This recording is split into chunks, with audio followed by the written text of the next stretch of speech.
Kira-kira 2 hari lagi ada sebagian dari rekan-rekan kita yang akan menyambut tahun baru. Dan tahun baru Tionghoa biasanya diwarnai dengan keceriaan, lalu juga banyak sekali kisah-kisah yang sangat populer di tengah-tengah masyarakat dengan berbagai ragam dan berbagai versinya. Salah satu versi yang mungkin sering kita dengar adalah bahwa ada kisah setiap rumah tangga itu ada dewa yang bertugas mengobservasi, semacam dewa dapur. Lalu kemudian dewa dapur ini setiap tahun itu dia akan pergi ke Kaisar Langit lalu melaporkan apakah orang yang ada di rumah ini sudah benar atau belum tindakannya. Nah, jadi kalau laporannya itu baik dan kaisar itu happy dengan semua laporan pada rumah itu, ya ada kemungkinan bahwa tahun akan datang tuh berkatnya ditambah. Tetapi kalau laporannya jelek, rapotnya merah, maka ada kemungkinan rezekinya dihambat atau dikurangi di tahun akan datang. Nah, itu sebabnya maka apa yang harus dilakukan.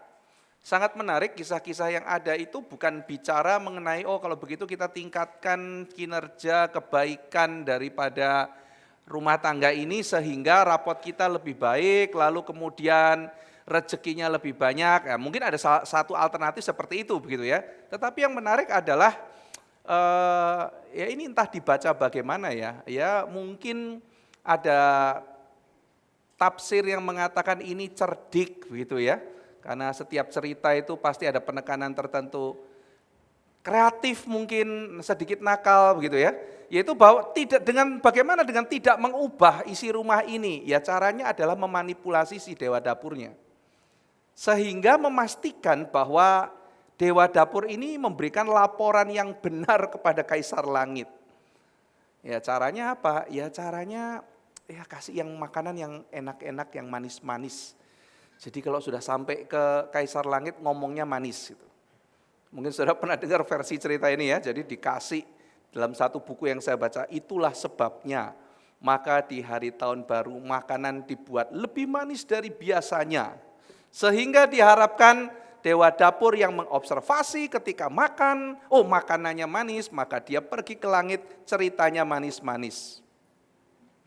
Kalau mungkin di abad 21 agak sulit menerima logika begini karena kita tahu apa itu diabetes gitu ya.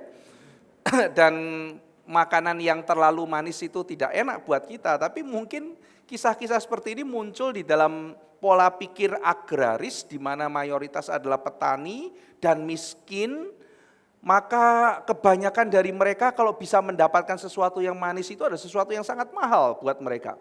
Apalagi sekarang ini mendapatkan satu makanan yang boleh dikatakan lebih manis dari biasanya, maka itu menunjukkan bahwa ada kelimpahan di situ.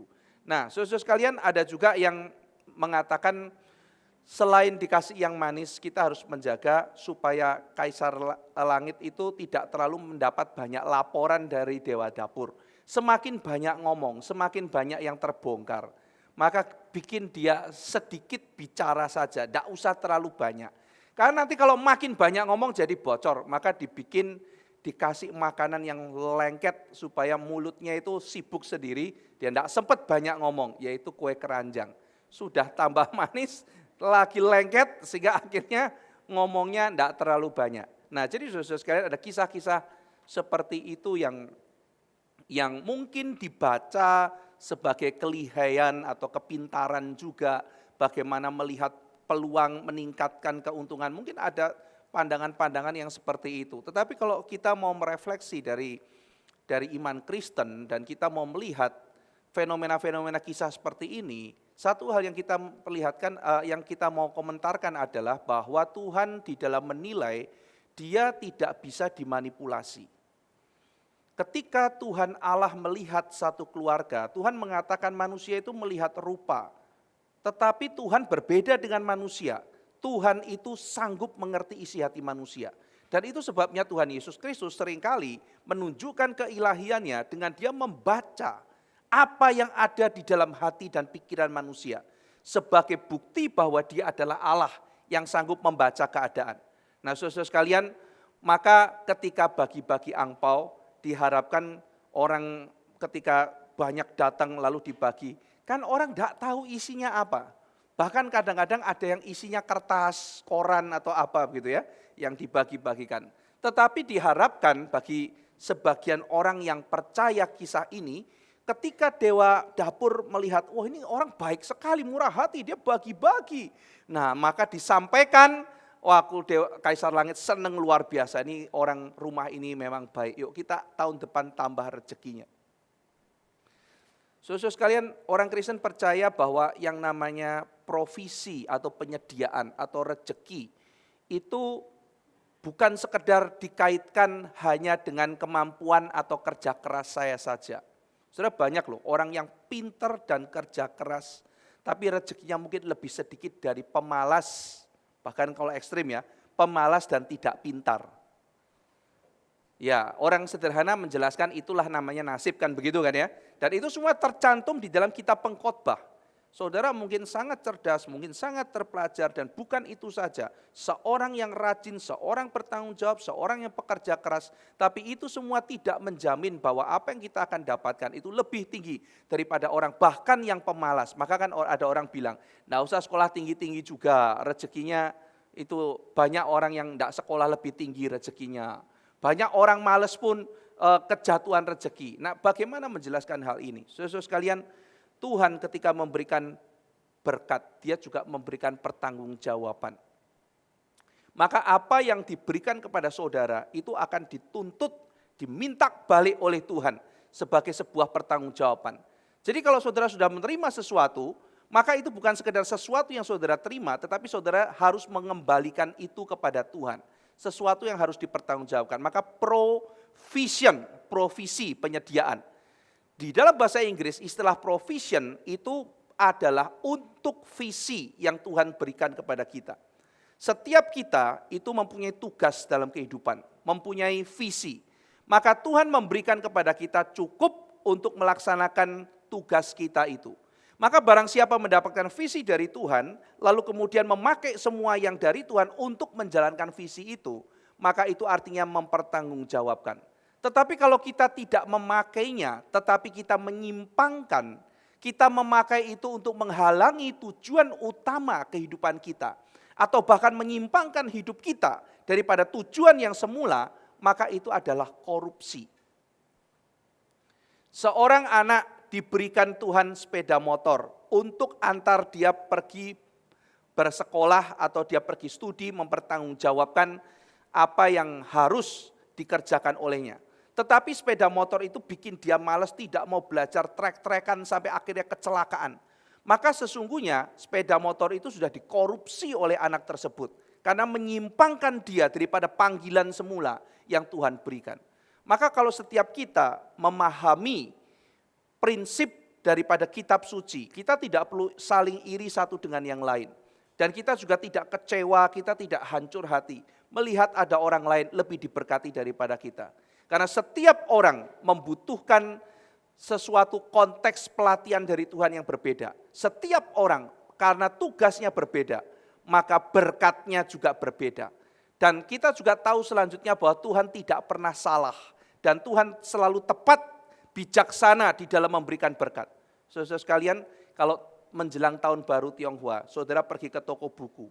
Saudara akan lihat di situ dipenuhi dengan ramalan-ramalan tahun yang akan datang. Saya lupa siapa yang WA ke saya ya, salah satu teman Pak Heru atau siapa itu yang bagaimana menjadi harum di tahun haram gitu kan ya. Ya jadi saya lupa siapa yang WA. Nah jadi di tahun baru ya yang disimbolkan dengan tahun babi ya kan, di tahun yang baru ini orang pengen tahu gitu. Jadi peruntungan saya bagaimana? Apakah saya seorang yang beruntung di tahun ini atau seorang yang lebih cenderung sial? Istilahnya jiong, sio saya itu jiong atau tidak gitu.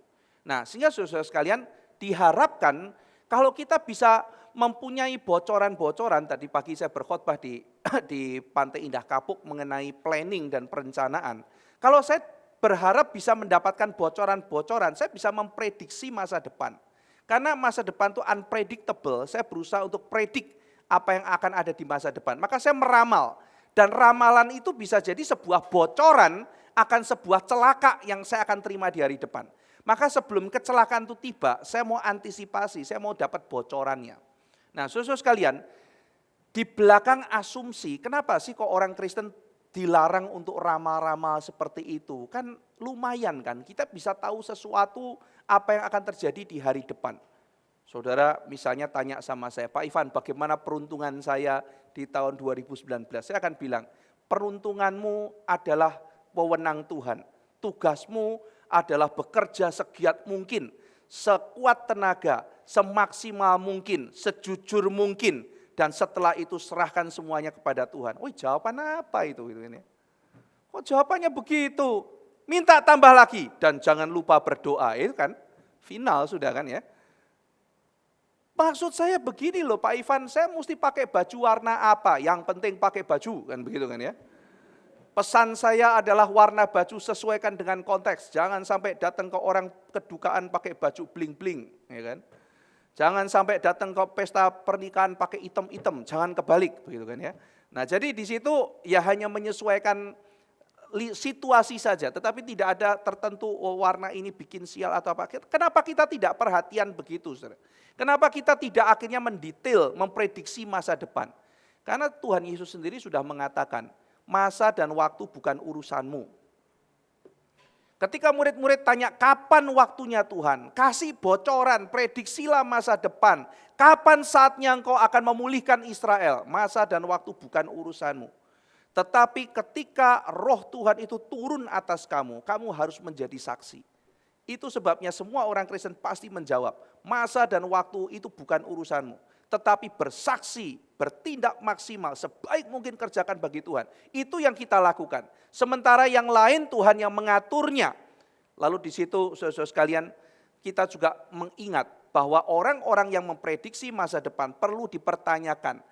Mereka itu teologinya seperti apa? Tuhannya mereka itu baik apa tidak? Tuhannya mereka itu bijak atau tidak? Kalau bagaimana caranya saya bisa mendapatkan lebih daripada Tuhan, itu artinya Tuhan itu salah ukur. Dan dia salah dalam memberi. Kalau kita terus memanipulasi bagaimana mendapat bocoran supaya kita terhindar dari malapetaka di hari depan, berarti Tuhan itu mempunyai rencana mencelakai kita di hari depan, berarti Tuhannya tidak baik. Tetapi ketika saudara melihat Tuhan sebagai Bapa yang mencintai saudara dan saya, yang tidak pernah menjahati kita, bahkan semua rencananya lebih perfect dari apa yang pernah kita bisa pikirkan, maka saudara guarantee pokoknya jalan sama Tuhan kita tidak pernah dikecewakan. Buat apa lagi kita tahu saudara? Kita bisa lebih confident dari apapun dalam dunia ini. Seorang tidak memprediksi, seorang akan sangat confident ketika dia sudah yakin bisa menaklukkan semua kesulitan. Kalau orang sudah bisa mau menaklukkan semua kesulitan, saudara, dia tidak perlu perencanaan, dia tidak perlu lihat hari depan. Misalnya, saudara ya, kalau orang, saya lihat satu acara televisi, mau ada sebuah pertandingan gitu ya, sebuah pertandingan ditanya, apa persiapan Anda menghadapi lawan Anda itu? Jawabannya begini, saudara. Ya misalnya ya, ini lawan saya ini kuat di daerah ini, maka saya harus melatih begini, strategi saya, supaya akhirnya pada waktu pertandingan nanti saya bisa mengimbangi permainannya dia. Dia sangat kuat di daerah ini, maka saya harus memperkuat di daerah ini, sehingga akhirnya kita bisa imbangkan. Nah itu artinya saudara-saudara sekalian, dia ada kemungkinan kalah, dia membaca itu, maka dia membuat planning, dia memprediksi. Tetapi kalau saudara ketemu seorang atlet ditanya, bagaimana persiapan Anda? Dia bilang, apa persiapan? Oh saya seperti biasa mau tidur-tiduran aja. Nggak usah persiapan.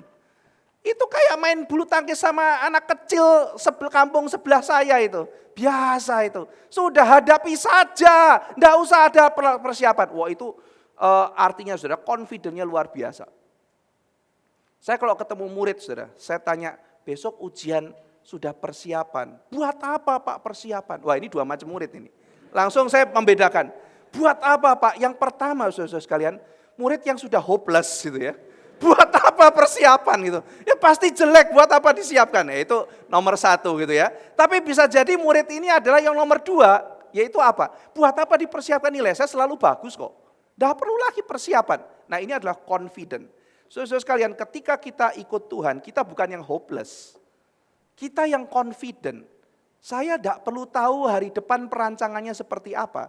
Karena saya percaya ketika saya pegang tangan Tuhan, bahkan ketika sekalipun seolah-olah melewati kabut kegelapan yang kelihatan di depan itu begitu penuh dengan semua spekulasi, tetapi pasti saya akan sampai ke tempat tujuan. Saudara sekalian, jadi kalau ikut semua jalur dunia, itu kelihatannya ada kepastian, tapi ujungnya ternyata pasti meleset. Kalau ikut Tuhan, jalannya kelihatannya penuh spekulasi, tapi pasti sampai kalau Tuhan yang tuntun. Orang Israel putar-putar tanpa GPS di padang gurun, saudara. Cuman pegang tangan Tuhan, tidak pakai GPS. Hari ini mau pergi kemana, kecepatan berapa, tidak tahu. Pokoknya pegang tangan Tuhan. Sampai, saudara. Bukan cuma sampai, bisa menaklukkan setiap kesulitan. Orang pakai GPS belum tentu bisa sampai ke tanah Kanaan. Perangnya lawan bangsa segitu banyak. Kenapa mesti putar-putar 40 tahun? Menyiapkan satu pasukan. Itu banyak hal, saudara-saudara sekalian. Kenapa harus jadi budak dulu? Kenapa harus apa? Tuhan tuh punya time frame planning yang lebih bagus dari kita. Nah kalau kita diceritain pun, saudara-saudara sekalian, belum tentu siap. Ikut saja rencana Tuhan. Kita memplanning sebisa kita, tetapi kita percaya, oh Tuhan, waktu seolah-olah itu spekulasi. Itu tidak spekulasi, itu dari perspektif saya spekulasi. Tetapi kalau saya percaya pada Tuhan, saya lebih percaya ketidakjelasan ikut Tuhan daripada kepastian palsu dari manusia. Oh ini tahun babi ini Anda sangat beruntung sekali, wah asik gitu ya. Ini rezekinya tambah 5 kali lipat, wah gitu kan ya. Kelihatan pasti-pasti, ternyata apa saudara sekalian? Di tengah tahun saudara rugi luar biasa karena saudara berani investasi ngawur begitu kan. Wah ini awal tahun, investasi akhirnya habis semua. Ya kan? Jadi kelihatan begitu pasti, tetapi akhirnya tidak ada kepastian. Tetapi saudara ikut Tuhan, apa yang harus kulakukan? Harus hati-hati, tidak boleh serakah, harus ada bijaksana, pelajari baik-baik. Tanya kepada orang-orang yang lebih mempunyai bijaksana dari saudara. Maka saudara jalan kelihatannya penuh spekulasi, tapi saudara pasti dituntun oleh Tuhan, masuk kepada kepastian. Maka pertanyaannya menyambut ini 2 hari lagi tahun baru Tionghoa dalam perenungan kita. Kita mau kepastian di dalam akhirnya kesalahan, atau saudara mau ketidakpastian tapi dipegang oleh tangan Tuhan. Mari kita pegang yang kedua, saudara. Meskipun ikut Tuhan kelihatannya penuh ketidakpastian, kelihatannya. Tetapi itu kelihatannya. Ternyata ketika tangan kita dipegang oleh tangan Tuhan, itu adalah sebuah kepastian yang paling kokoh. Di mana Tuhan menuntun kita menuju kepada kemuliaannya. Nah saudara sekalian, kiranya perenungan singkat itu boleh menjadikan satu kita melihat, menyambut peristiwa yang ada di depan sambil kita merenung Tuhan masuk ke depan. Saya tidak akan masuk kepada perenungan semacam sesuatu prediksi-prediksi yang dari dunia. Saya ketika memprediksi bukan sekedar karena saya itu khawatir akan Tuhan, tetapi prediksi saya adalah prediksi rencana yang berkait dengan rencana Tuhan.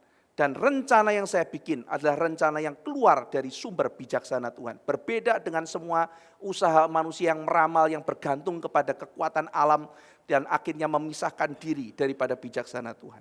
Mari kita sekarang merenungkan Yohanes pasal 10, kita akan masuk kepada tema pada hari ini. Mari kita membaca Yohanes pasal 10.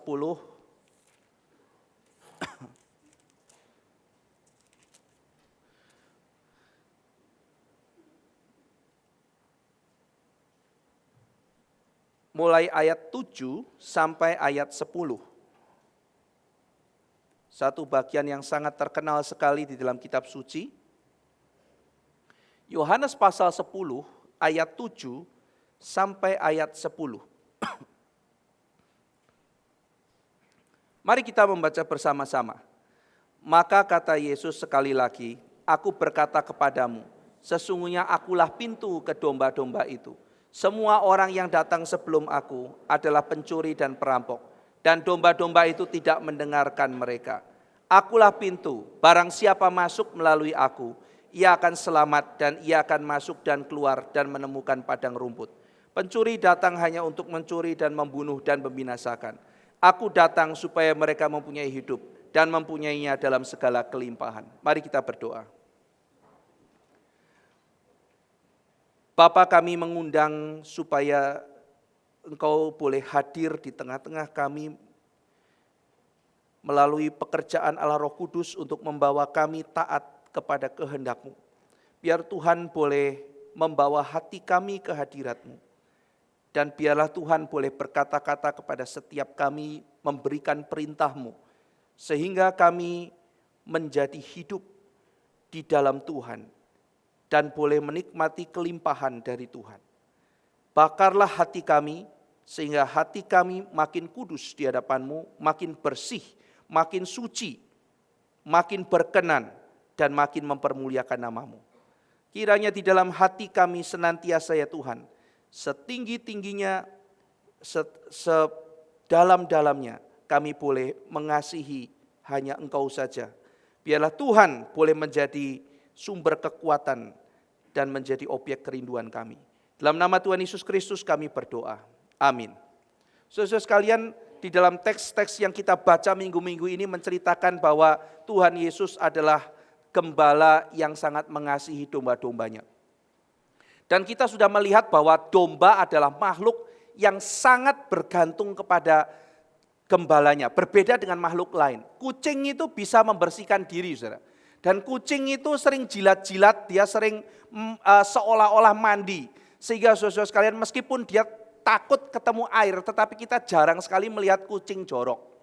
Rata-rata kucing itu bisa membersihkan diri sendiri. Itu kelebihannya kucing, saudara. Sehingga kucing jarang kita melihat yang kumel-kumel, meskipun itu kucing-kucing liar, saudara. Nah tetapi domba itu gampang kumel, saudara. Dia gampang kotor. Lalu kemudian kalau kita melihat anjing dan kucing, mereka itu sangat sensitif terhadap arah. Saudara lempar anjing ke satu tempat, mereka bisa pulang. Kalau jaraknya dan sebagainya dia bisa masih familiar, dia bisa pulang sendiri. Tetapi domba itu tukang kesasar. Kucing dan anjing masih bisa bertarung, saudara. Masih bisa mempertahankan diri. Domba terlalu lemah. Betul-betul makhluk yang menyenangkan bagi gembala, justru karena mereka ini makhluk yang bergantung. Saudara kalau ketemu orang yang terlalu mandiri, itu kan saudara juga sebel ya. Ketemu anak terlalu mandiri itu mama-mama pusing biasanya. Mau mama masakin Indomie? Enggak usah mah, saya masak lebih enak dari mama. Oh ya. Mau mama antar ke sekolah? Oh saya setir lebih cepat dari mama. Gitu ya. Waduh ini anak mau diapakan ini begitu kan ya. Mau mama bantu untuk ini. Untuk bayar uang kuliah. Oh kan aku udah bisa kerja sendiri. Kan ini zaman modern mah, kutik-kutik di komputer aku bisa dapat uang sendiri kok. Aku sekarang kan dagang online. Wah ini anak udah susah ya, apapun dia bisa begitu kan. Jadi orang tua jadi pusing, please lah sekali-kali lah. Mama tuh kepengen sekali-sekali berguna gitu loh dalam hidupmu kan begitu kan ya. Punya anak mandiri sekali gitu. Tapi sebaliknya anak yang gak bisa apa-apa kita kan juga males gitu ya. Tetapi alangkah indahnya jikalau ada, saudara pasti menikmati juga, ada momen Anda menikmati. Menikmati ketika ada sesuatu yang bergantung kepada Anda. Kalau kita piara binatang piaraan saudara, lalu kemudian binatang itu menunjukkan kesukaannya kepada tuannya. Itu penghiburan tersendiri bagi tuannya. Maka biaya ongkos makanan binatang yang kadang-kadang lebih mahal dari makanan anak kos ya. Iya, saya sangat tersinggung loh saudara waktu ngekos itu kan ya. Pergi lihat orang beli makanan anjing, satu porsinya lebih mahal dari makanan saya gitu kan ya. Bagaimana mungkin bisa terjadi gitu kan. Sebagai anak kos saya sangat terhina pada waktu itu.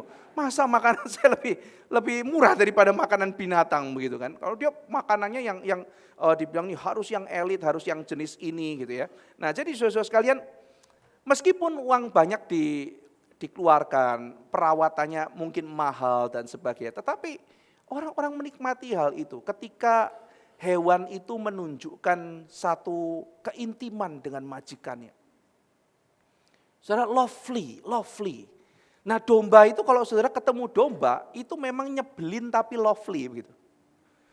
Domba itu susah keliaran tapi menarik ketika dipanggil ya, misalnya namanya adalah Twinkle gitu ya. Twinkle, Twinkle-nya datang, Saudara. Mbek gitu kan ya. Saudara lari lagi, Twinkle, Twinkle-nya dengar gembalanya lari lagi, mbek. Teman saudara datang, Twinkle, enggak datang dia, Saudara. Nengok pun enggak, kenapa? Bukan gembalanya. Wah, saudara tuh merasa gitu ya, si Twinkle ini hanya mau dekat sama saudara. Kalau saudara ngomong dia kenali. Saudara jalan dia langsung ikuti, ya kan? Twinkle sini, jangan ke sana. Ya, Twinkle ikuti saudara. Nah, itulah yang dikatakan dalam kitab suci. Domba-dombaku mengenal suaraku. Tuhan Yesus berangkat dari situ. Karena domba itu mendengarkan gembalanya. Nah, saudara sekalian, memang kita melihat bahwa domba itu makhluk tanda kutip bodoh, saudara. Kelihatan tidak secerdas mungkin binatang-binatang tertentu. Tetapi yang mau Alkitab tunjukkan itu bukan bodohnya, saudara. Yang mau tunjukkan di dalam bagian ini justru adalah meskipun domba itu rapuh, tapi domba itu berharga di mata gembalanya. Minggu-minggu akan datang kita akan melihat berkali-kali Tuhan Yesus mengatakan gembala itu rela mati buat dombanya. Jadi dia memberikan kehidupan kepada domba dengan gembala itu memberikan nyawanya, saudara. Apa yang mau dinyatakan di dalam kitab suci, Yohanes mau menyatakan bahwa domba itu meskipun kelihatan lemah, rapuh, tidak tahu arah, tetapi berharga di mata gembalanya. Sampai sang gembala merelakan nyawa, bukan karena kewajiban. Nanti Yesus sendiri mengatakan karena dia mengasihi dombanya. Bukan karena kewajiban. Saudara, beda ya, misalnya saya mengatakan begini, kenapa sebagai pahlawan Bapak rela kehilangan kaki atau tangan dalam mempertahankan kota ini? Saya mengatakan karena saya warga negara, saya wajib menyerahkan nyawa saya bagi negara. Oke, itu poin. Tetapi sangat berbeda kalau saya mengatakan karena saya sangat sayang sekali orang-orang yang ada di kota ini. Mak-mak yang di depan itu baik. Tiap pagi saya dibikinkan ronde sama dia. Saya sangat menikmati, sangat baik. Yang di sebelah situ, itu ada anak-anak yang suka main-main itu. Aduh, saya kalau dengar mereka ribut-ribut di pagi hari itu seperti musik bagi saya. Nah, jadi saudara sekalian, ketika ada ikatan dan ada cinta itu berbeda. Tuhan Yesus memberikan nyawanya bagi dombanya, bukan ya karena aku Tuhan sudah sewajarnya. Tidak seperti orang tua yang mengatakan ya karena aku orang tua nak, maka aku sudah sepatutnya membiayai engkau. Bukan, saudara. Tapi karena aku mencintai engkau. Tuhan Yesus mencintai dombanya yang dipanggil nama per nama, saudara dan saya. Saudara sekalian, dan domba yang berharga itu bisa dicuri dan diambil dari gembalanya. Ada pihak-pihak yang mau memanfaatkan domba-domba itu, memelintir, memanipulasi, cuma ambil dagingnya, cuma ambil bulunya, cuma memperdagangkan domba-domba itu, yang sama sekali tidak peduli pada kesejahteraan domba itu. Tidak peduli, saudara. Maka sang gembala merelakan nyawanya, menarik balik supaya gembala itu tidak dimanipulasi, tidak dihancurkan, tidak disesatkan oleh gembala-gembala yang palsu. Saudara sekalian, kita hidup di zaman di mana manusia itu dimanfaatkan satu dengan yang lainnya. Kita hidup di zaman di mana manusia itu diperjualbelikan, manusia diinjak martabatnya. Dan ada sebagian orang yang karena alasan uang, alasan segala macam gengsi dan sebagainya, merelakan dirinya untuk diperjualbelikan dan dimanfaatkan. Saudara lihatlah media sosial, lihatlah pada media massa. Kita melihat cerita-cerita yang sangat menyedihkan sekali bagaimana manusia itu diperjualbelikan. Manusia dijualbelikan. Saudara sekalian, kita melihat seolah-olah berita kriminalitas juga tidak kalah santernya.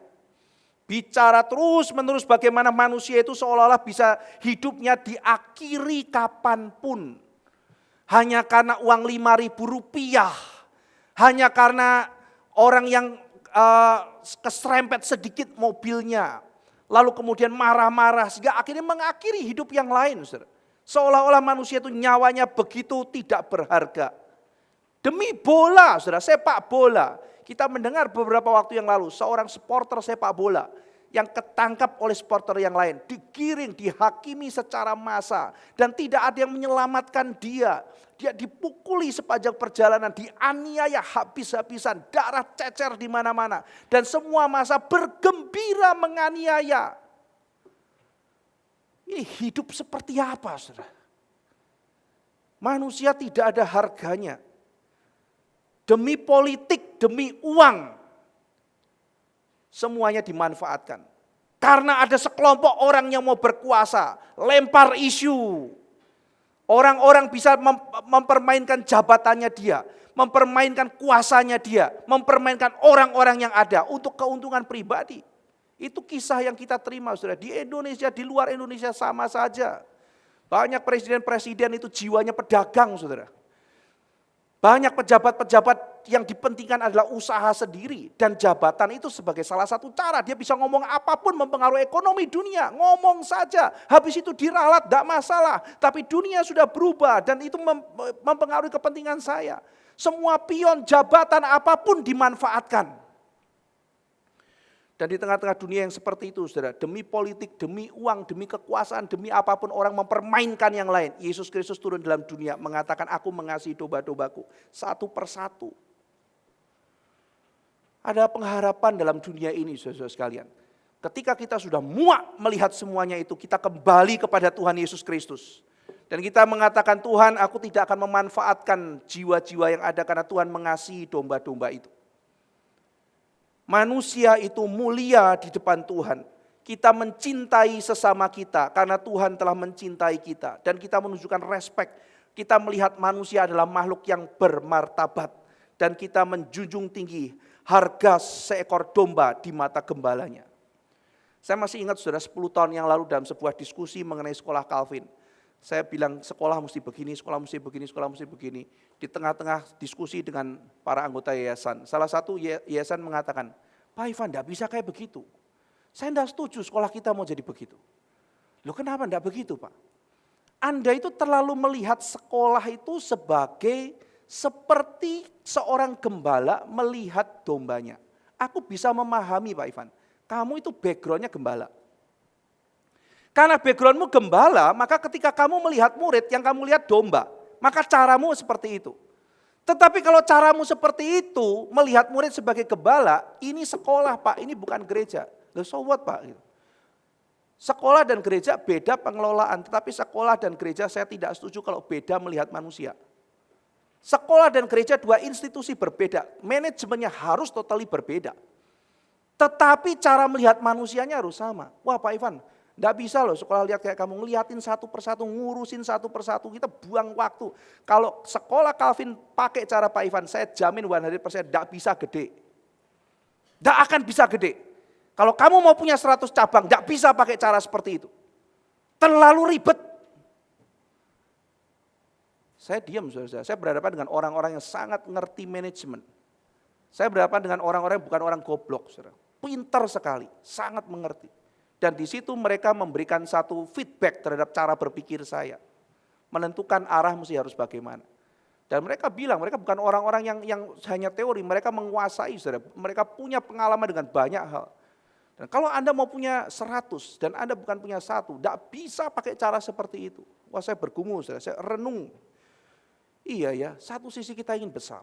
Satu sisi bagaimana, tidak bisa kayak begitu Pak Ivan. You harus tahan. You harus tahan cara kamu melihat, tidak bisa kayak begitu. Kamu harus stop, itu bukan wewenang kamu. Lalu saya pikir gitu ya, pulang lihat film Godzilla. Iya. Iya, size matter. Waduh gitu ya. Iya, gede itu berpengaruh loh gitu ya. Saya maunya ngomong size doesn't matter, tapi apa benar gitu ya. Ya size itu matter loh gitu ya. Kamu perlu size juga gitu kan, ya gimana ya kita mau gede tapi kalau pakai cara lihat kayak begitu enggak gede-gede, gurumu pusing semua ngurusin anak satu-satu, ngeliatin yang ini gimana, diinjilin satu-satu, diapakan, enggak bisa pakai cara itu cara lihat gembala. Tapi akhirnya saya lihat ada hal-hal yang enggak bisa dikompromikan. Di tengah-tengah dunia yang melihat siswa itu sebagai sapi perah. Di tengah-tengah dunia yang melihat siswa itu sebagai sekelompok orang yang bisa dimanipulasi keuntungan demi keuntungan yang lain, saudara-saudara sekalian. Maka kita harus hadir melihat domba seperti anak Allah melihat dombanya. Maka saya putuskan pada waktu itu, kalau kita tidak gede pun tidak jadi masalah. Tapi cara kita melihat tidak boleh berbeda dengan cara Tuhan melihat.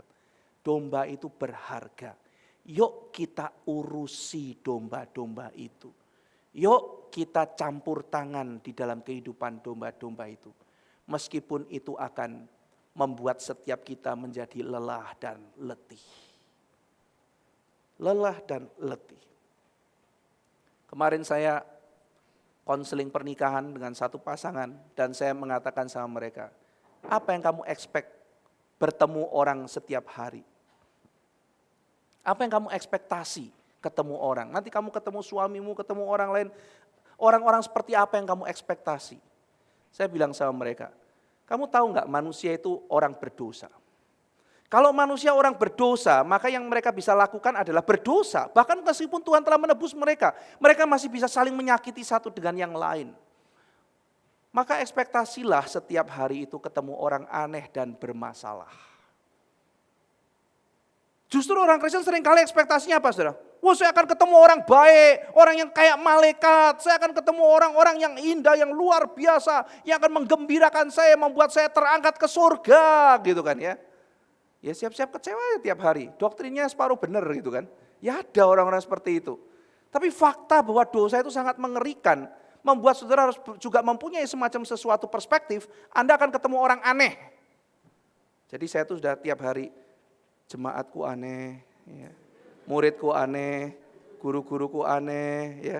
Karyawan aneh, satpam aneh, apa aneh. Aku juga aneh gitu kan ya. Itu jangan ketinggalan gitu ya. Kita paling hebat sendiri gitu. Aku juga bisa jadi sangat aneh. Jadi kita akan ketemu orang-orang begitu. Jadi kalau tiap hari ketemu orang nyebelin, ya memang faktanya seperti itu, saudara. Apa kurang nyebelin manusia dalam dunia ini? Terus saudara mau seluruh manusia seluruh dunia jadi tidak nyebelin begitu? Orang tidak maksud nyebelin pun jadi nyebelin, saudara. Ketemu jemaat. Pak Ivan lama gak ketemu, aduh gendutnya, gitu kan. Iya, terima kasih Pak, terima kasih Bu. Dulu terakhir ketemu Pak Ivan gak kayak begini. Wah asli gendut ya Pak, ya ampun gendutnya. Gitu. Ya gitu ya. Waduh, untung dia gak ngomong, Pak ini masuk tahun babi makin mirip gitu kan ya. Waduh. Mungkin dia tidak ada maksud tertentu. Itu cuman saking dia bingungnya, surprise ya, tidak tahu juga ketemu orang mau ngomong apa, ngomongnya begitu. Tapi kan jelek gitu ya. Ya ampun, terus terang banget. Seperti itu terjadi. Jadi kita akan ketemu begitu kan. Saya juga kadang-kadang pulang, waduh kenapa saya ngomong begitu ya. Ketemu sama orang di pernikahan, ya kan udah belajar tapi kadang-kadang ngomong juga kayak, kapan kamu menikah? Aduh ini orang ketawa-ketawa tapi tidak tentu seneng loh. Saya kurang padahal udah belajar gitu ya, kurang tahan diri gitu. Ya, kadang-kadang mulut tuh kan kita kurang bisa kontrol. Kapan menikah? Waduh gitu. Tidak semua orang seneng loh pertanyaan kayak begitu. Banyak orang akhirnya karena tidak punya jodoh dia tidak mau datang pernikahan gara-gara ditanya pertanyaan seperti yang saya omongkan itu. Wah saya bikin orang, saya disakiti orang, saya juga nyakiti. Mungkin dia pulang tuh ya dalam hati Pak Ivan itu ya. Ngomong kalimat itu udah tahu hatiku tuh sudah bergumul gitu kan ya. Tidak tahu apa saya juga mau gitu ya. Emang kamu ngomongin gitu bisa terus muncul gitu kan ya. Jadi kadang-kadang kita tuh juga menyebalkan bagi orang lain, saudara. Setiap hari kita akan ketemu orang paling nyebelin dalam dunia ini. Gitu. Ya.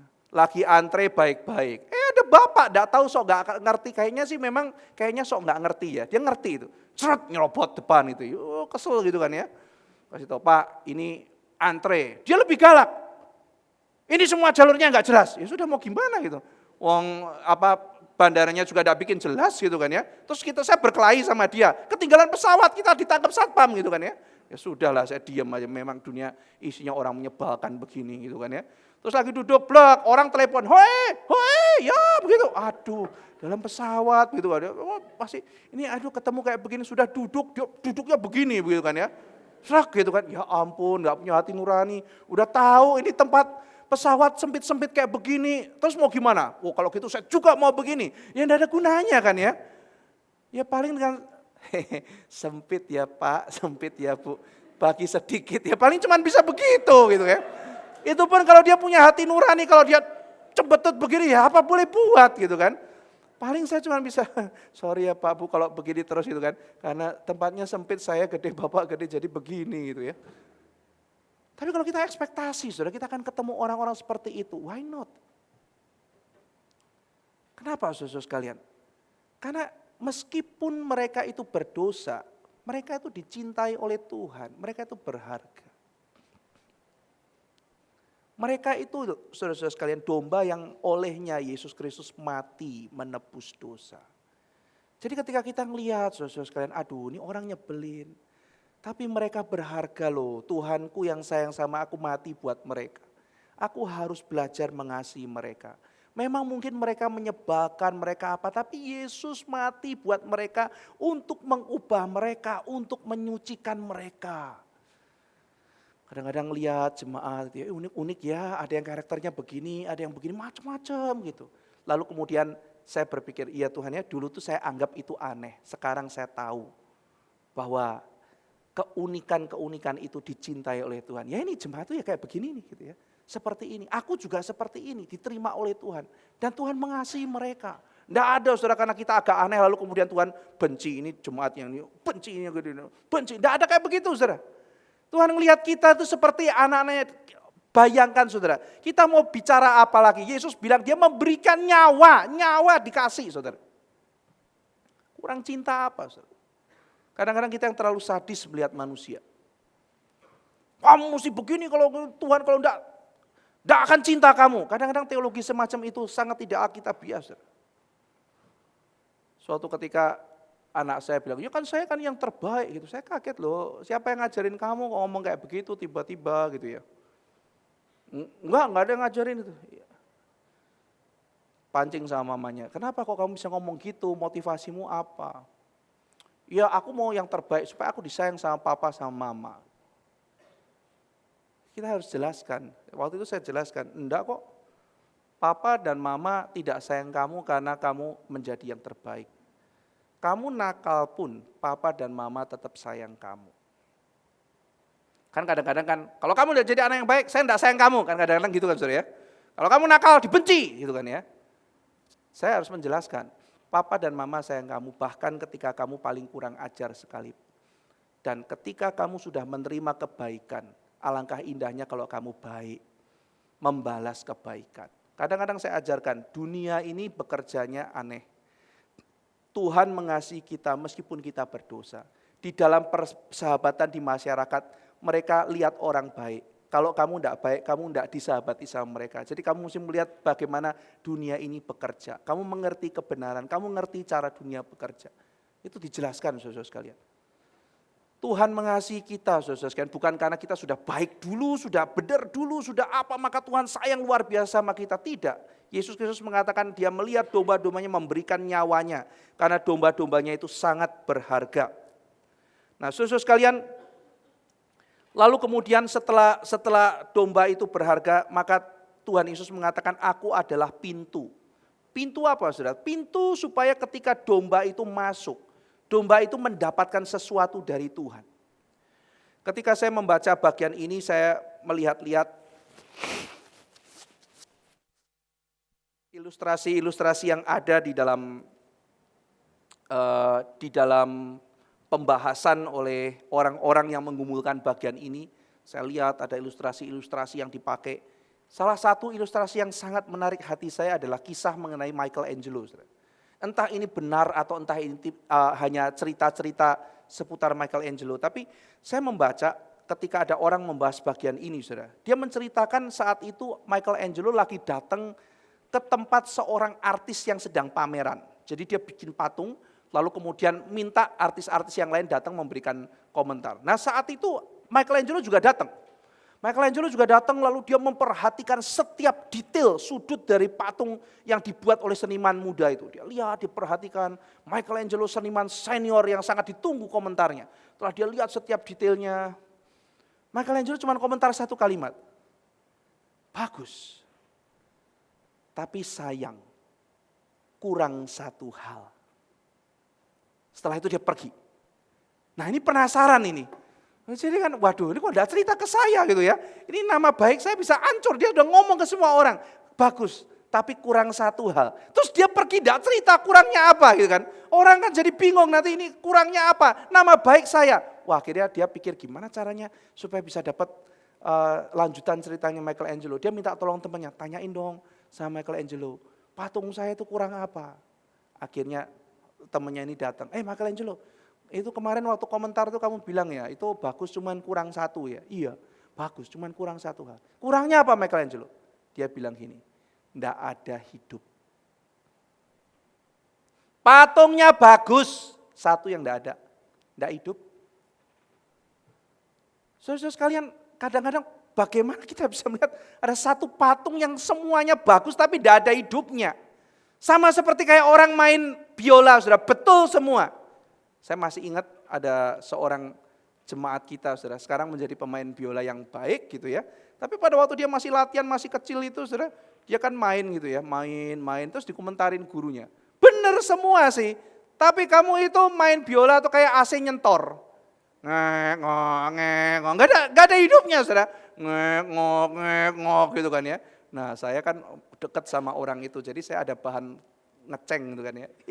Biola AC gitu kan ya. Nangis, jangan kau aja. Yang makin semangat kan saya, biola AC gitu kan ya. Nah, kalau main ngek gitu, enggak ada emosinya sudah, flat gitu. Benar semua tapi tidak ada kehidupannya. Kehidupan itu vital, kehidupan itu penting saudara. Ini orang baik semua gitu tapi tidak ada hidupnya. Dia punya semuanya, rumahnya ada, punya keluarga, punya mobil, punya apa. Apa yang dia punya tidak ada hidup. Kayak zombie, kayak zombie. Kayak zombie. Seorang pemuda telepon saya, Pak Ivan tolong saya, kenapa? Hidup saya seperti zombie. Saya kaget itu. Maksudmu apa? Zombie itu Pak Ivan cuma begini aja begitu. Tidak ada dinamikanya. Saudara sekalian, ada orang-orang yang kosong, ada orang-orang yang tidak puas, tidak ada meaning, kering, suram. Kita melihat dalam dunia ini penuh narkoba, pembunuhan, kriminalitas, perceraian, kebencian, bunuh diri meningkat, depresi, maki-makian di mana-mana. Saudara, enggak usah jauh-jauh, saudara. Ini mau ada pemilu, enggak ada pemilu, orang maki-maki di media sosial itu akan makin bertambah banyak apapun kejadiannya. Dunia ini seolah-olah kehilangan vitalitasnya. Saudara sekalian, maka Yesus mengatakan, aku adalah pintu. Dan pada waktu kita masuk melalui pintu itu, dia akan membawa kita kepada tujuan kita. Yesus mengatakan dia akan memberikan hidup kepada kita. Dan hidup yang dijanjikan oleh Tuhan Yesus, dikatakan kata hidup itu pakai kata zoe. Ya, zoe. Nah, ada kata bios, hidup itu, ada kata zoe. Bios itu hidup seperti hidup biologis. Saya nafas, saya bisa jalan, itu adalah bios. Tetapi zoe juga adalah bagaimana cara kita menjalani kehidupan dan bagaimana suasana kehidupan yang kita jalankan. Hidup itu bukan cuma bios, saudara. Bukan cuma nafas, bukan cuma itu. Ya. Tetapi juga zoe, bagaimana kita menjalankan kehidupan. Karena celaka sekali, saudara, kalau hidup itu hanya sekedar bios. Kalau hidup sekedar bios itu mengerikan, itu hidup hanya survival, saudara. Bios itu hanya hidup survival saja. Nah, manusia kan enggak cuman yang penting saya hidup. Kalau orang ya saudara, mode hidupnya hanya cuman saya survive di dunia, itu kondisi sedang kacau, saudara. Ya, manusia yang cuman mikirin, saudara, di Venezuela atau di mana ya, yang saudara mungkin baca yang sedang ekonominya goncang. Kalau enggak salah, maafkan saya koreksi kalau salah, itu Venezuela. Kalau saya enggak salah ingat, berapa minggu yang lalu saya sempat baca-baca berita dunia mengenai satu negara yang sedang dalam kesulitan besar sekali karena inflasinya sampai 1 juta kali atau berapa gitu ya. Saudara, yang terjadi sangat mengerikan karena negara itu sangat sekali bergantung kepada minyak. Padahal 90% dari minyaknya jatuh, negaranya bangkrut, gak karu-karuan. Dan pada waktu itu uang itu dipotong, digunting, dibuang di jalan, dijadikan kerajinan tangan, saudara. Jadi uangnya itu dibikin kerajinan tangan terus dijual, dapat daging sekilo. Karyawan-karyawan yang itu mereka sudah tidak mau dibayar pakai uang, mereka mau dibayar pakai makanan, saudara. Itu kondisi chaos, tidak karu-karuan. Orang kriminalitas meningkat, orang bertahan hidup. Nah ini, kalau cuman hidup tuh bios saja, asal nafas, modenya itu bios, wah hidup tuh mengerikan, saudara. Maka nanti Yesus tidak cukup ngomongnya bios, dia bicara soe. Dan soe-nya pun diteruskan, soe yang berkelimpahan. Gitu. Yesus bukan hanya memberikan hidup survival buat kita, yang penting ada nafasnya, bukan. Saudara. Meskipun manusia pun mau survive. Satu puisi yang sangat menarik saya baca dari Rendra gitu ya.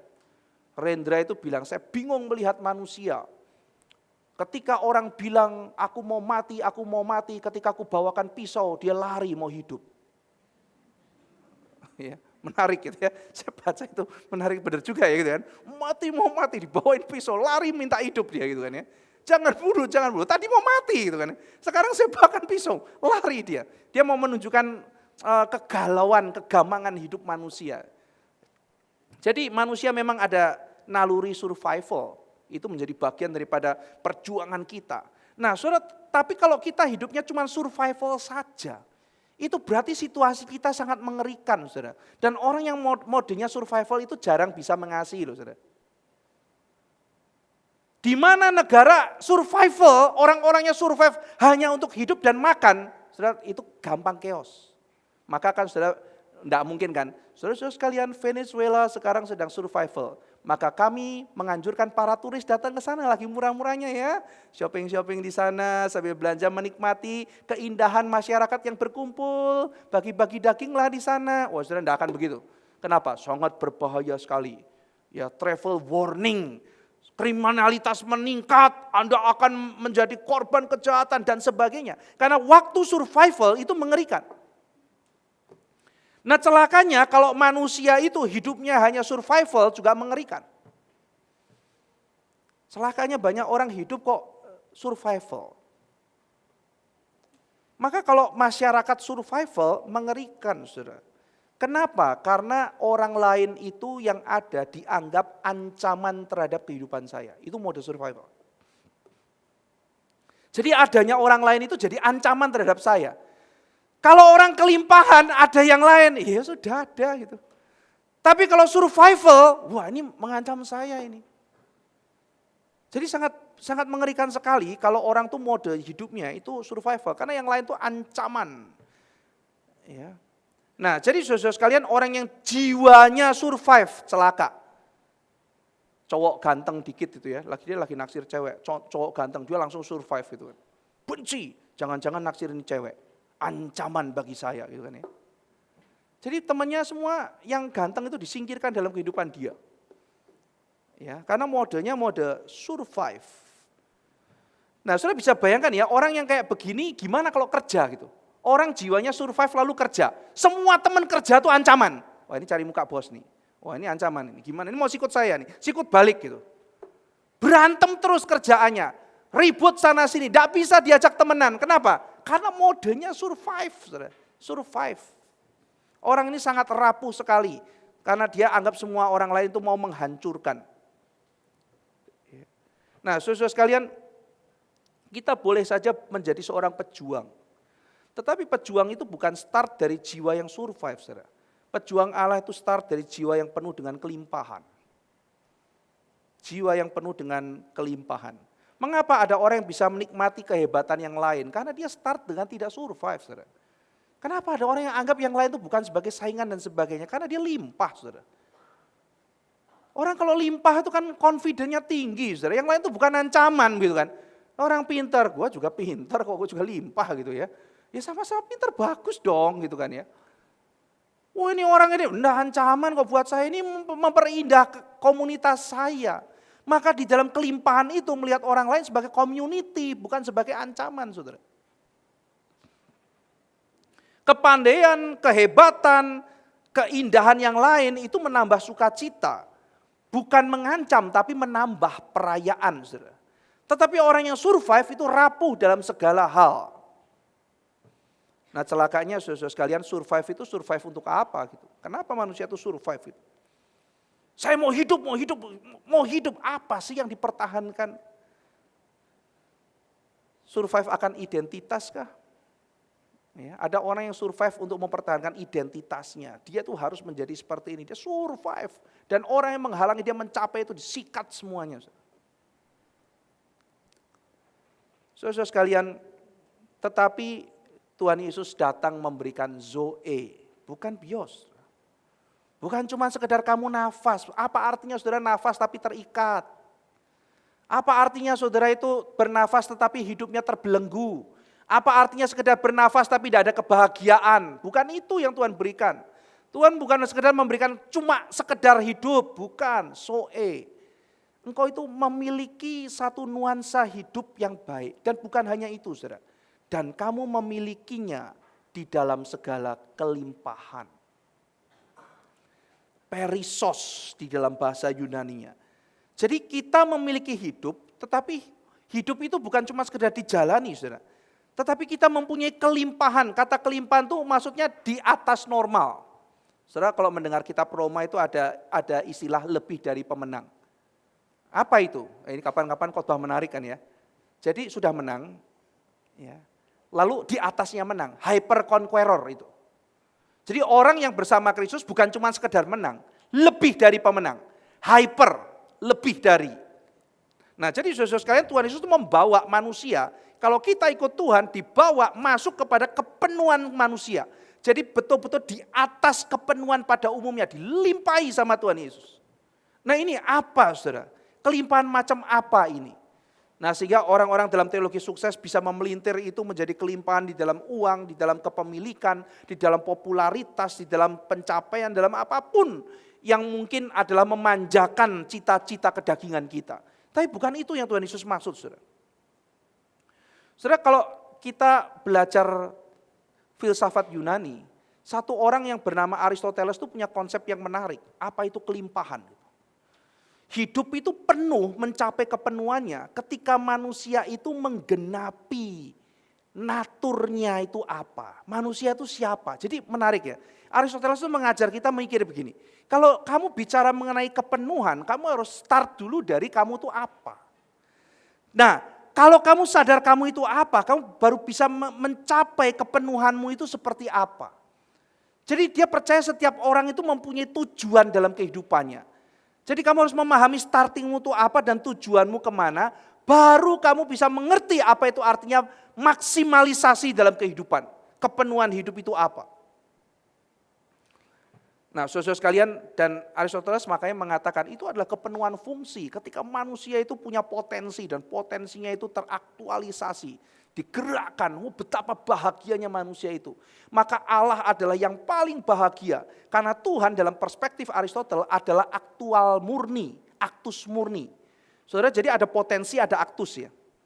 Setiap kita tuh punya potensi, tapi kita tidak hanya bahagia dengan potensi. Kita bahagia kalau potensi itu terjadi. Misalnya saya ketemu orang, oh Anda itu kelihatannya potensi juara. Wah saudara senang, wah aku potensi juara, terus saudara males-malesan. Seneng banget punya potensi juara. Ya kan harusnya belum seneng dulu kan. Oh saya punya potensi, saya akan kerja keras. Betul saudara bisa, lalu menjadi juara. Nah saat itu ketika potensi menjadi aktual, itu kebahagiaan. Nah saudara bisa bayangkan orang yang sudah mencapai aktual dalam segala hal. Semua potensinya sudah tidak ada, semuanya sudah terwujud. Aristoteles mengatakan hanya Tuhan aktus murni. Semuanya tidak ada potensi, semuanya wujud dengan sangat maksimal. Hanya Tuhan. Nah manusia perlu bergerak. Gerak itu bukan hanya perpindahan satu titik ke titik lain. Yang namanya gerak itu adalah perubahan dari potensi menjadi aktus. Itu gerak. Nah jadi setiap manusia harus bergerak memenuhi fungsinya. Ketika terjadi, wah manusia bahagia luar biasa. Saudara sekalian, ini menjadi konsep Aristoteles. Ya kita tidak bisa terima semuanya. Kita tidak bisa terima semuanya. Karena pertanyaannya adalah Aristoteles, apa yang kau maksud dengan manusia yang penuh? Kalau yang dipenuh adalah setiap potensi pasti akan terwujud, Saya tidak bisa bayangkan seorang ibu yang punya potensi demikian besar, tapi ketika melihat anaknya kelihatan ada kesulitan, dia harus berhenti dari pekerjaannya full time menjadi ibu rumah tangga. Ini sangat, menurut Aristoteles, adalah orang yang sangat tidak maksimal.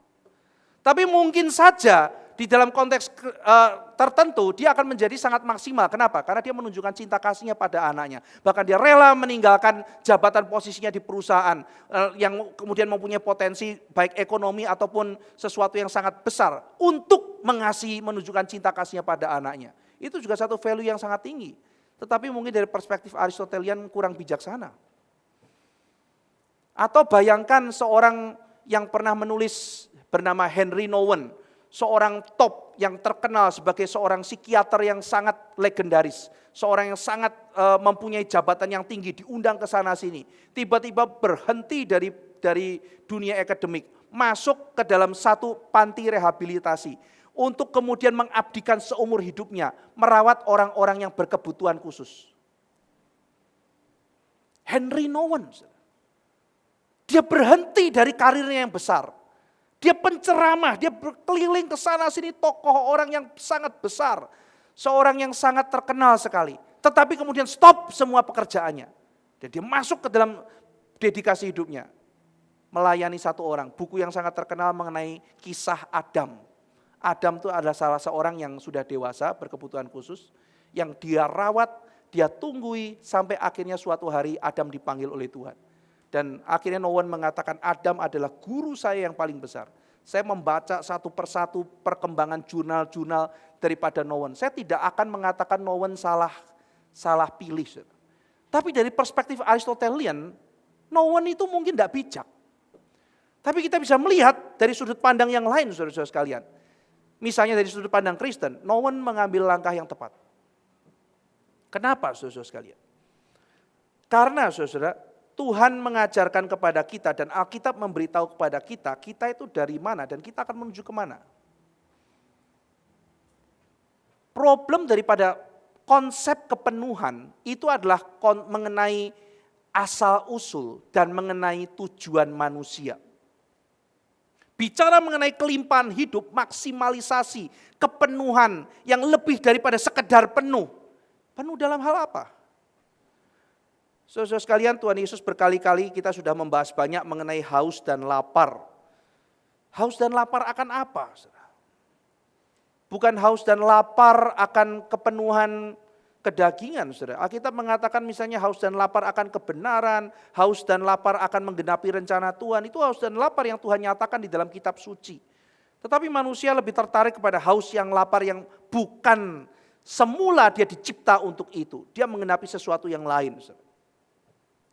Alkitab mencatat manusia haus dan lapar akan relasi dengan Tuhan. Dan Tuhan Yesus datang memperdamaikan manusia. Manusia itu haus akan pengampunan. Coba saudara kalau banyak musuh itu ya, itu hati itu tidak tenang saudara. Manusia itu butuh pengampunan gitu. Makanya ada tipe orang tuh ya, kalau berantem kita cepat selesaiin kan gitu kan ya. Kenapa saudara? Karena saudara mau tidur tuh rasa tidak nyaman gitu kalau ada musuh gitu kan ya. Kita selesaiin dulu. Ya, waktu pacaran kan. Ayo kamu minta maaf, enggak mau besok aja, jangan besok enggak bisa tidur gitu kan ya. Cepat selesaikan sekarang gitu. Karena manusia itu butuh relasi, saudara, butuh pengampunan. Maka relasi itu dalam dunia berdosa bisa rusak, maka manusia membutuhkan pengampunan. Manusia membutuhkan pengampunan. Saudara baca buku berjudul Scarlet Letter. Itu bukan buku yang ramah terhadap kekristenan, itu tusukan kepada kekristenan, saudara, Scarlet Letter. Tetapi ketika ditusuk, saya rasa saya belajar sesuatu, saudara. Ada fakta-fakta tertentu yang benar di situ. Ada dosa-dosa yang kita lakukan, yang kita harus akui. Bahwa kita kadang-kadang kejam terhadap orang yang berbuat dosa. Kejam sekali. Buku itu bicara mengenai seorang yang berzina, memang pendosa. Terus dikasih huruf A di sini, saudara.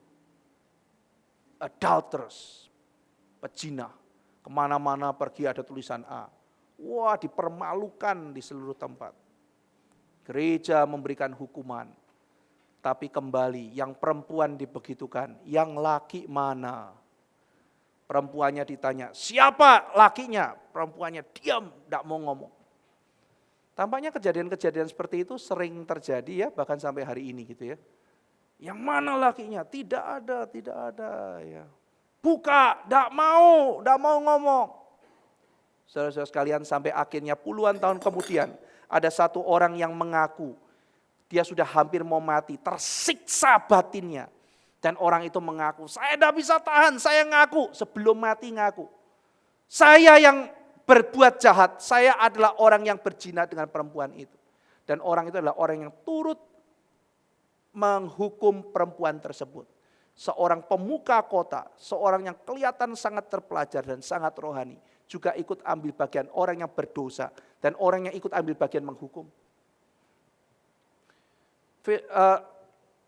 Novel itu bicara mengenai nurani, saudara. Manusia itu butuh sesuatu pemulihan relasi dan dia tidak tahan, saudara. Nuraninya tersiksa dan disiksa akhirnya membusuk tubuhnya, saudara. Kita membutuhkan pengampunan, Bukankah seringkali kita melakukan kejahatan-kejahatan yang kita ingat, lalu iya ya, saya masih teringat ya, papa saya ketika sakit itu tiba-tiba ingat, aduh saya tuh punya salah sama siapa. Kenapa Pak? Aku pengen teleponin semua orang yang aku salah, lalu kemudian minta maaf sama dia. Ketika penyakit tambah parah itu terbersit, saya sebelum mungkin mati, saya pengen teleponin satu-satu orang yang mungkin sakit hati terhadap saya. Saya melihat ada semacam kerinduan, redemption. Ya mungkin orang itu sudah lupa atau apa, tapi aku kepingin ngomong sama dia, memastikan bahwa relasinya sudah baik. Redemption, saudara sekalian. Manusia membutuhkan kebenaran. Kita penasaran setengah mati kalau kebenaran itu tidak terkuak. Manusia membutuhkan makna, saudara sekalian. Dan Kristus membawa kita, mengembalikan kita kepada rencana yang semula. Manusia sudah relasinya sudah rusak, pengampunannya sudah tidak ada, kebenaran gak ngerti, makna bikinan sendiri, dan menuju kepada penghakiman kekal. Tuhan pertama rencana semula mencipta manusia untuk apa, manusia juga tidak tahu. Lalu kemudian Yesus ambil itu dan kembalikan starting new, starting awal. Wah indahnya luar biasa. Sekarang kamu bisa menjalankan panggilanmu. Saya berikan kamu starting new, saya berikan kamu makna, saya berikan kehidupan. Dan kamu akan menjalankan kehidupan ini dengan kelimpahan. Satu starting new. Maka tahun yang baru itu tahun yang indah bagi orang Kristen. Kemarin ada satu kantor undang saya bicara mengenai perayaan tahun baru. Saya mengajak mereka renung, apa itu tahun baru? Apa yang kita rayakan dalam tahun baru? Hore, hore, 365 hari bumi kita mengelilingi matahari. Hore, gitu ya. Tidak ada yang perlu dirayakan, bukan? Tapi yang kita rayakan adalah 365 hari ini Tuhan dengan setia menuntun saya. Itu yang kita rayakan. Dan orang Kristen bisa bersyukur karena ada Tuhan, saudara. Kita bersyukur setiap tahun baru, kita mengharapkan karena Tuhan adalah yang memberikan kita hidup yang baru. Mengingatkan kita ada kehidupan baru yang Tuhan berikan melalui Kristus. Aku adalah pintu. Dan barang siapa masuk pada Tuhan Yesus mengatakan aku akan memberikan kepadamu hidup. Dan hidup ini adalah hidup yang kekal, saudara. Dan ketika Tuhan memberikan hidup yang kekal, dia berjanji kita akan memilikinya di dalam kelimpahan. Lebih daripada seharusnya kita melimpah di dalam anugerah Tuhan. Kita bisa menggenapkan saudara-saudara sekalian apa yang Tuhan sudah tetapkan di dalam kehidupan kita. Kita tidak akan menjadi orang yang hidupnya sia-sia. Kita bisa menjadi orang yang menggenapkan rencana Tuhan. Saudara, orang yang paling nyaman di dalam dunia adalah orang yang pasti sudah mengerti apa yang harus dia lakukan dalam dunia. Hidupnya stabil luar biasa. Dia tahu saya hidup mau apa. Dia tahu saya mati harus genapi apa. Dia punya kepastian. Dia punya ketenangan di dalam jiwanya. Alangkah indahnya orang-orang seperti itu. Seperti Paulus, saudara. Apapun tidak bikin dia goncang. Dia sudah sangat mengerti. Hidupnya penuh dengan kelimpahan. Dia tahu dia menuju kemana. Ada sesuatu yang harus saya genapi dan saya menuju ke arah itu. Saudara sekalian, tetapi kita juga harus waspada terhadap para pencuri. Di dalam kitab suci dicatat. Di dalam ayat 10, sementara Tuhan Yesus memberikan kelimpahan, pencuri dan perampok itu datang. Mereka mau mengambil keuntungan. Mereka hanya mencuri, membunuh, dan membinasakan. Para kleptes, kata klepto itu ya, dari para kleptes, para pencuri itu datang. Mereka menghancurkan, mereka merampok, mereka mengambil. Mereka mau mengambil kelimpahan hidup itu, saudara. Nah, saudara-saudara sekalian, nanti dalam diskusi, saudara coba pikirkan, apa yang dilakukan para pencuri itu untuk mencuri kelimpahan hidup? Apa yang dilakukan para pencuri itu untuk mencuri hidup dan kelimpahannya dari orang Kristen? Apa saja yang diambil dari kita? Apa saja yang dicuri dari kita? Sehingga orang Kristen kehilangan hidup yang berkelimpahan itu.